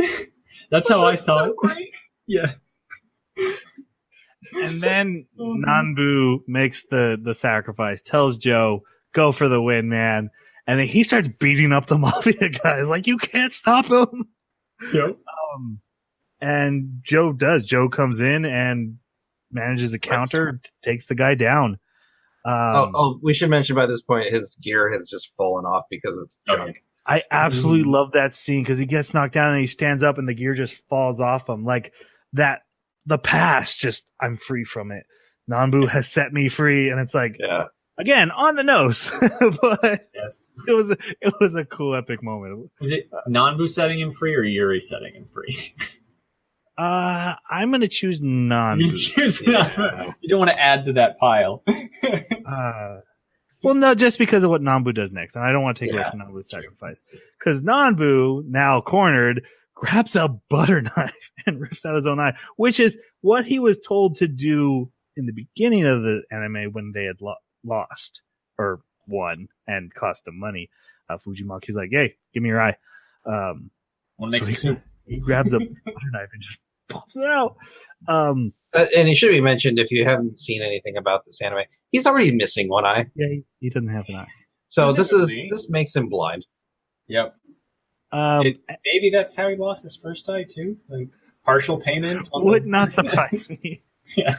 Well, he in his flashbacks when he owns You're that right. gym, he's still missing the eye. So. Must have been earlier. Might have been from Punched Megalo out. Boxing. See? Yeah. See? How can a megaloboxing exoskeleton arm punch his eyeball out but not hurt Joe? Joe's Joe.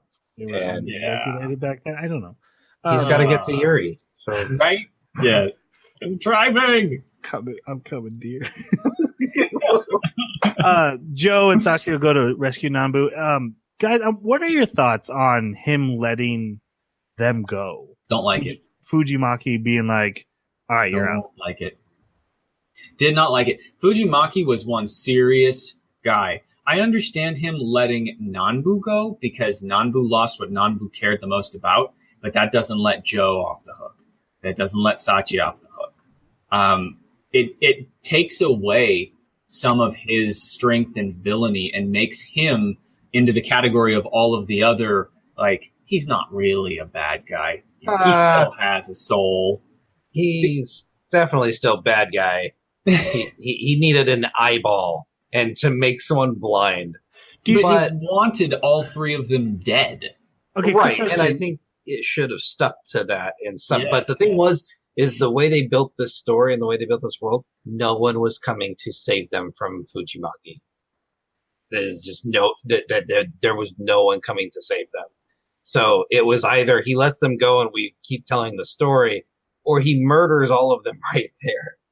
Or they have some kind of evidence that he's been setting things up, or that he is currently trying to set this up, or something that would get him arrested or in trouble with the police, or something to postpone it. Or, I mean, I don't know. They could have written something in, but I have thoughts. But I want to ask a question first. Do you think Fujimaki is a Joe fanboy? Yes. That he's starting to buy into the hype? I think he would never have let Nambu put him into Megalonia if he didn't think Joe had skill. So, and also he seems to be a boxing fanboy nonetheless. Right. So I think, I think he's totally a Joe fanboy. I think you got something there. Yeah. So my actual theory is, and I think I actually saw this on Reddit, so this probably is not even really my theory, but it made sense to me that Nanbu and Joe have lost all value to him. He cannot control them. They've shown that they would rather die than do what he wants. Killing them would bring more attention to him. But killing him is not going to get him anything either. But again, there's the respect thing. So when you tore your eye out, your most valuable possession, because like he says, all you've ever wanted to do was see this boy win, and you've taken that away from yourself. So now I can say, he disrespected me, he paid the price, and people will still be afraid of me. But if I kill you, that I'm not getting anything out of that either. So and I can't control you either. So I can at least walk away from this saying I won. Also, I guess Joe had a little bit of protection from the public because Joe's now a celebrity. And if a celebrity turns up dead, that's going to cause a lot more investigation than if it was some underdog or underground boxer that nobody knows about. But I think a lot comes from Nambu being like, you want my heart? I will kill myself right here to end this. And with that, he's like, well, if you're not scared of me killing you, how do I control you? I can't. I've literally lost control here, and I can walk away from this now that I have your eye and say I came out in the black, at least for the future. I like that. It works for them. I wonder about what his reputation as a mob boss essentially becomes if word gets out. But he can always just say, these people had a way to get out. You don't. You're dead. To whoever the next person is. And I took his eyes and he's blind forever. Exactly. Worse than death. Yeah. Maybe. I don't know. Just a thought. It sounds reasonable. I can get behind that. Yeah. So Joe's the winner. And they walk away. So then we get him to the I love this episode because Yukiko sells, or the board approves the sale of her gear. She's won, right? Because of the fight with Spider that Yuri did, everything Yuri needed to do is done. So she's like, hey, Yuri, let's celebrate. Yuri's like, I want my gear off. I want to be like Joe.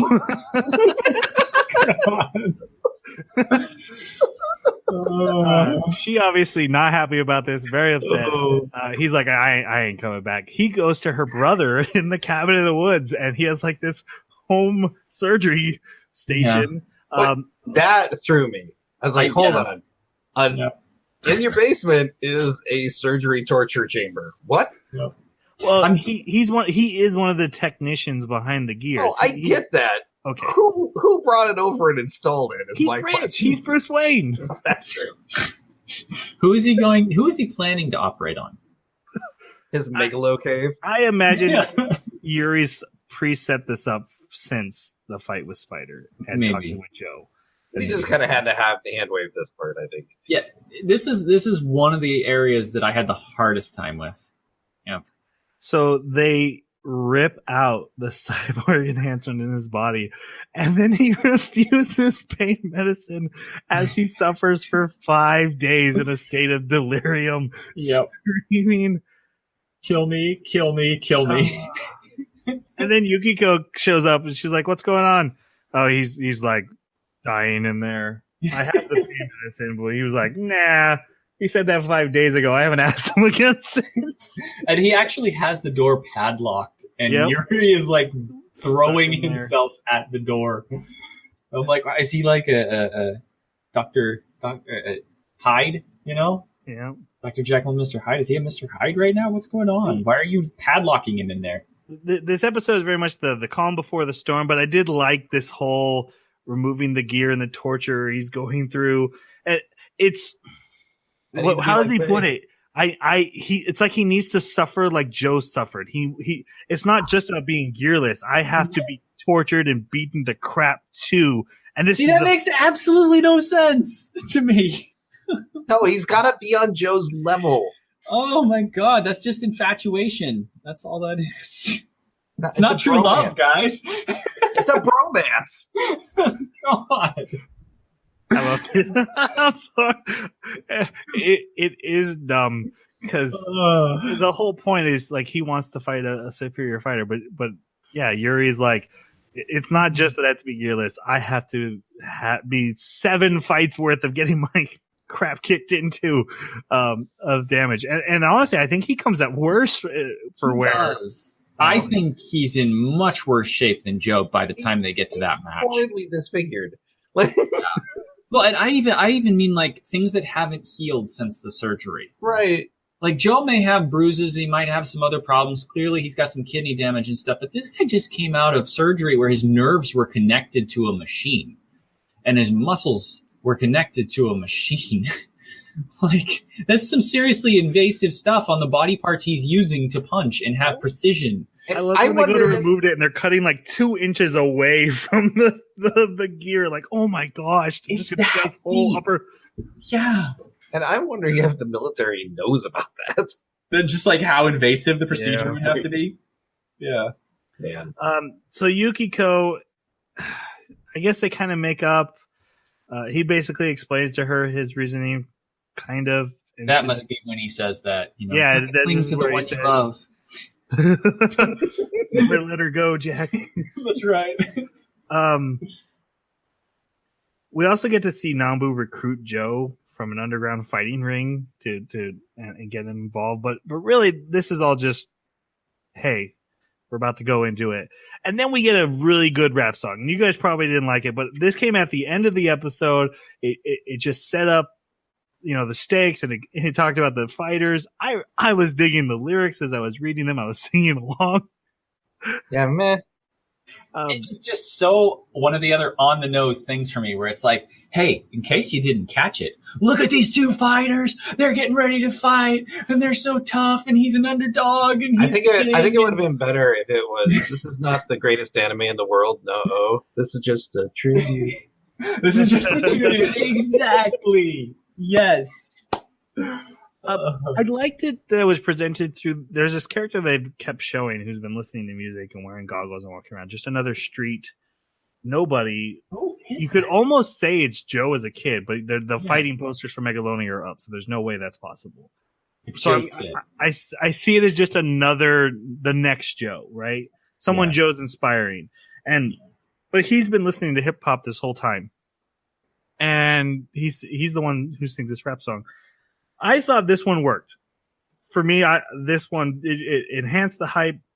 Again, it wasn't in the middle of a story beat. It was at the end of the episode. It was just like a little tag piece to be like, hey, next one, here's a rap song. I do wonder because a lot of times in anime, they will have songs that just kind of pick up in the middle of, whatever is an important moment that's taking place, but it's usually in another language. And so to me, that's just another beautiful instrument, right? Well, this was in Japanese, but you could see the lyrics too. Was it? It is in Japanese. It must just be rap then. I just don't. And the English lyrics rhyme, which tell me that they just kind of made up their own English lyrics, I'm guessing. So I have no idea what he actually said. One other thing I want to point, Aragaki comes back to help Joe train. And I thought that was awesome. That was really cool. That was pretty great. This wasn't a fight. He beat this guy and threw him away. This guy, they've connected. He's part of the team. Like, he talked no jutsu to them. Maybe, which made me wonder about in that clip of the last episode of the other anime. There was a couple of people in the audience that it like zoomed in on the faces of, and I just couldn't help it but imagine that those were Aragaki and some of the other characters. Maybe not them specifically, but whoever they're standing in for. And we do see like a lot of in the final fight, a lot of faces that have been appearing in the anime, minor characters and that they've pulled into this world. That was cool. Okay, so the final fight comes. Yuri shows up gearless. The crowd is like, "What?" Here's the joke. Can you imagine? Hey, welcome to Megalonia boxing, which is apparently now just boxing. And what are we doing here? What? Okay, what is happening?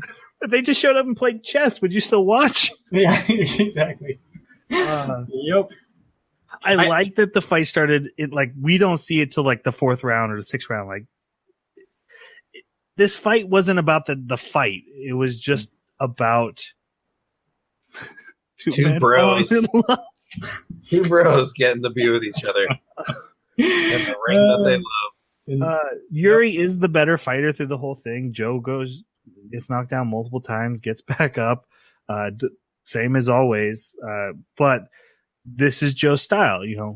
Wait, take the punishment. You can take the punishment. Look for the opening. And he's even told that by Nanbu. You know what to do. You wait for that one moment of weakness and you hit him then. I did like how they noticed he was not sitting down in between. Right. And I like that the announcers are like, oh man, he's so he's not even tired. He doesn't even care. And then they're like, no, he's so tired. If he sits down, he's not coming back up. Right. It's cool, but it's hyperbole. And I know anime does it all the time, so I shouldn't be critical of it. But because it's boxing and because it's something that, they've taken away any aspect of it that was fantasy when they took out the gears. Now it genuinely is just boxing. And now it's just about men. Right. Men. How can you complain about that? I'm in. Men pounding each other in a ring. Oh, God. Well, what I'm complaining about is that when you brought it into the realm of reality so much to then have it be where, he's so exhausted just starting out that he can't sit down or he won't get up. He can get to round 13. I like that the answer is Megalo Boxing's never gone to round 13. This is regular boxing. Regular. Still hasn't gone to round 13. Just so we're all clear, regular boxing can do this. Yeah. So to me, at this point in the anime, I was like, I don't know what's going on here. You got me into this, obviously, because you picked it, so I'm gonna watch it. But I was intrigued because of the Megalo boxing, right? I want to see the cool cyborg, exoskeletal arms and stuff. And the whole time they're gone, I'm wondering, well, when's Joe gonna get it back? When's he gonna get the really cool upgrade? Gearless Joe. I know, and I was like, he's got to give that up at some point. He's got to give it up. That's his shtick. And then when the other guy takes his integrated gear off to fight him, and in the last ring you have the irony of, it's Megalo Boxing, and we have two boxers that are not using gear. I was just like, oh, I am so bored. And so at this point, I'm just like hypercritical. Oh, I was hyped. I was like, yes, because this is like, there's no assistance. It's pure boxing. This is pure skill versus. I can watch boxing then. Like, I could watch boxing. Why am I watching it in anime? Because we're not just watching boxing. We're watching the bromance blossom between two fighters that respect each other amazingly. Yeah, so it's like Kuroko's basketball, right? The only redeeming quality of Kuroko's basketball is the special abilities that the characters have. Without that, why are we watching it? Troy, save us. The one thing I agree with Jeremy is that the irony is a little silly. Even I was laughing. Like I said, we're at a Megalo boxing match that turned into a boxing match. But everything else, I completely disagree. I think this is no longer about Megalo boxing. This is about the two characters. This is a natural progression of their arcs. I think this fight matters because of the characters, not just because it's supposed to look cool. And they actually don't even focus on the fighting very much. There's a lot more detail in the first couple fake fights that Joe has in this anime than this fight. A lot of people complained about this fight not being as fight, choreographed as they wanted it to be. Well, I will say the choreography in these fights are fantastic. Right. Like, I didn't feel like I was getting lost. But that's not what this moment is about. This moment is two men's. We're just seeing Will versus Will, and all the only thing we need to know is this went on forever. Their will lasted for nearly forever, as long as it could possibly go. It started to rain from the heavens, and they kept going. Time stood still as they drove across the desert at each other in a mindscape of willpower. What are you describing? Because those sound like bots. So we need to wrap up. So they go in for the big final blow. They hit each other at the very end, and then we flash forward a year into the future, which pissed me off.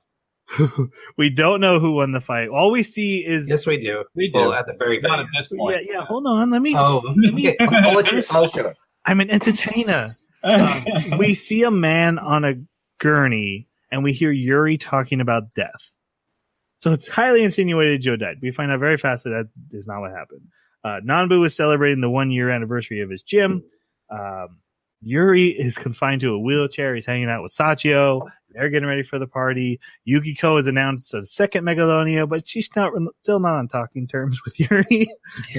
Still hasn't got over that he left her for another man. And we see Joe has quit boxing, and he has moved on. He's bringing mini gears for all the little kids. That was cute. Help them train. I love the mini gears. That was cool. Yeah, great. And then the final scene is a big party with all the characters hanging out, enjoying each other, and Kim and Yuri are besties. Joe and Yuri, just talking. You mentioned that Yuri's in a wheelchair, right? Yeah. Okay. Yeah. And then at the very end, it flashes the time. He won. Joe wins by TKO. He had 7 fights and 7 wins in his career, but he has quit boxing. So I think the death meant the death of the rabid dog that had to fight, and now he's become a man and is living a normal life. And I think the icing on that is the ID card that has been bouncing around these last couple episodes that prove that he is not a citizen, that he's not a person. And everyone who knows about that has decided to keep it under wraps, and it's just stored away, and it doesn't matter. He is Joe now. He's no longer a nameless nobody. Well, I guess he could take Yuri's last name. Which is Yuri. Yuri. I did like the title card. Thoughts on the ending, guys. This was I did not like that they did the flash forward thing, and they left it all ambiguous till the very, very end.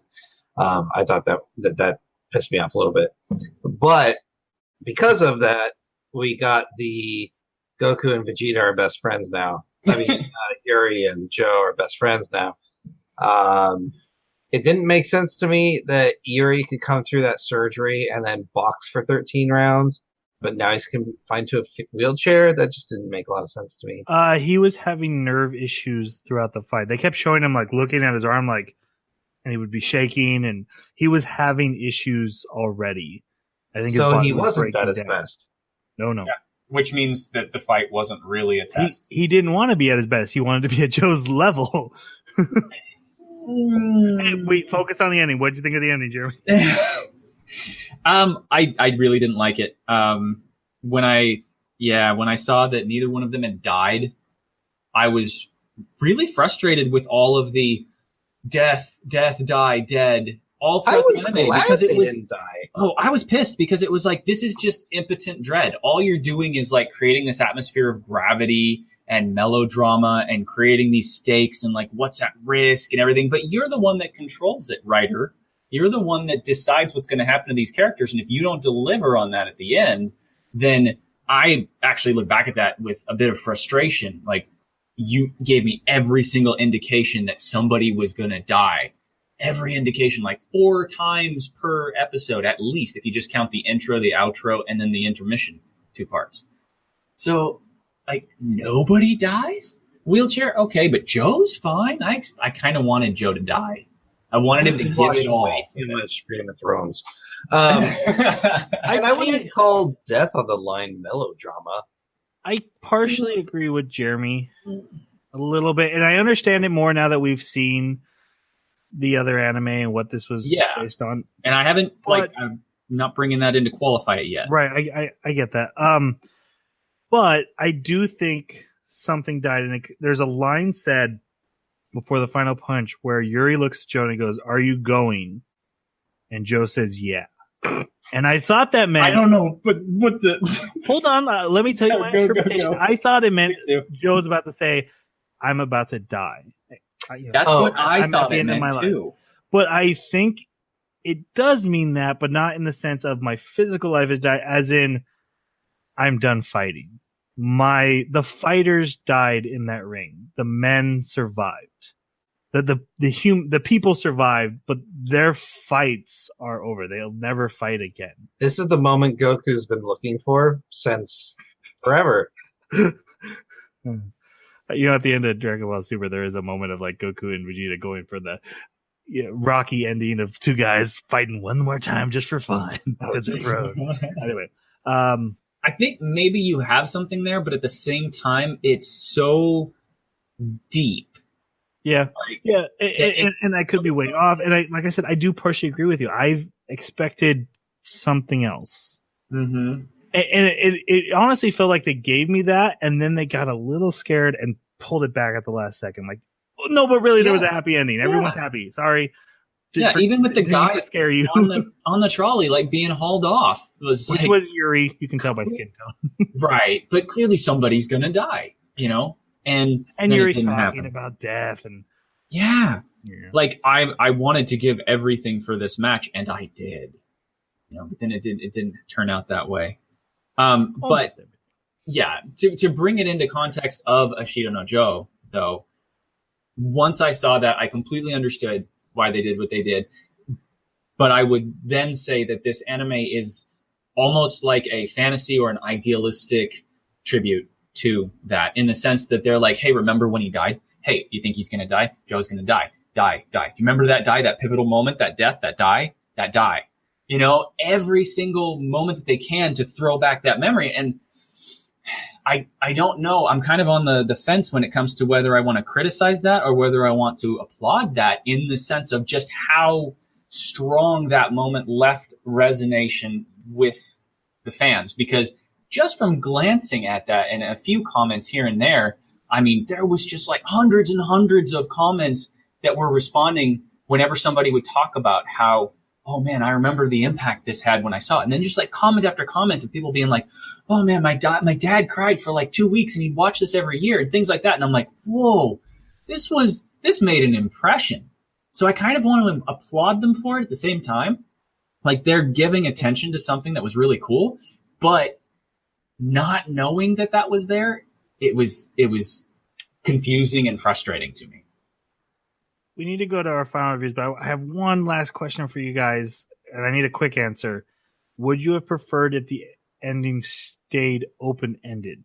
That you didn't know if Joe, like maybe you just saw a motorcycle driving across the desert. You didn't know if it was Joe or not. You don't know who actually won the fight. Or do you? Oh, no. I would have been, if it was open-ended that we didn't know if they survived, I would have been okay with that. Okay. How about you, Jason? Open-ended anything pisses me off, no matter the story. Fair enough. Good answer. I think I agree with Jason. I think I would have been upset. I don't react that much to open-ended, but I think I'm okay with the happy ending. Yeah, I think I'm okay with Happy it. endings. All right, let's go to final reviews. Hold on. Jeremy, what did you think? You know, much as I complain about it, I did enjoy the anime. It had great extra characters. I was sad that there was no real antagonist to sink my teeth into, and I didn't like the ending. But I would still give this 3. A good solid 3. Okay. I think that's the best a sport anime will ever get from you, so I think that's solid. Yeah. Jason, how about you? Sport anime. Yeah, this was much better than I anticipated. I love the side characters so much. I did not. The ending fell short for me, so I actually give this a 4. This is definitely worth a watch. Definitely not on the top 10 list, but definitely would recommend this. I really like this anime. It's the kind of thing, like I said, I'd buy merchandise for. I'm only giving it a 4. I don't think it's perfect. One thing I've been wondering though is if I had seen this in the 90s around the time of Cowboy Bebop and stuff, would I consider it one of the greatest nows? I think I might have. I think once rose-colored lenses cover my eyes when I look back on it, I'm going to enjoy this even more so, and it probably would bump up to a 5. In the moment, there was some issues. There's a kid singing a rap song at a weird time. It's not perfect. And there's a lot of a nostalgia that carried over that I need to be careful of. So I am only giving it a 4.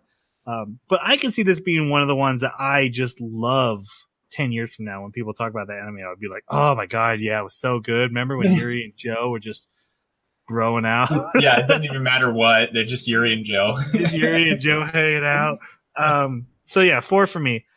Our next anime is Children of the Whales. No. What? Remember, No? I changed it to the A.I.C.O. Did you officially changed it? Yes, in our chat. I thought you said you were considering it, and I didn't. Okay. No, I was going to consider it, and then I said that A.I.C.O. Incarnation was my. So it's called It's A.I.C.O. Incarnation, right? Yes. Okay. So our next anime, which was going to be Children of the Whales and then changed at the last second, is A.I.C.O. Incarnation. It's on Netflix. It's the one about the girl with the body that's infecting the world with like a big monster thing, and she's in a different body and has to get back to it. It's one of the really cool Netflix animes that were put on not too long ago. So we're going to watch that. Looking forward to watching it. If 10 a.m. was last minute, I guess so. If you have any thoughts on Megalo Box or our upcoming anime, you can reach us on our Twitter at Baka Podcast. You can send us an email, the animebakaclub@gmail.com, or leave a comment wherever you found this podcast episode, and we will get back to you. We love hearing from you guys as always. Keep up the good work. Any last thoughts? Thanks for listening. It's a good day to die. Jeez. What? No, you say Die another day. no. Death comes for all of us. Say the line. Say the line you're supposed to say. Roll the die. Which line? Say not dead yet. Oh, not dead yet. Sayonara.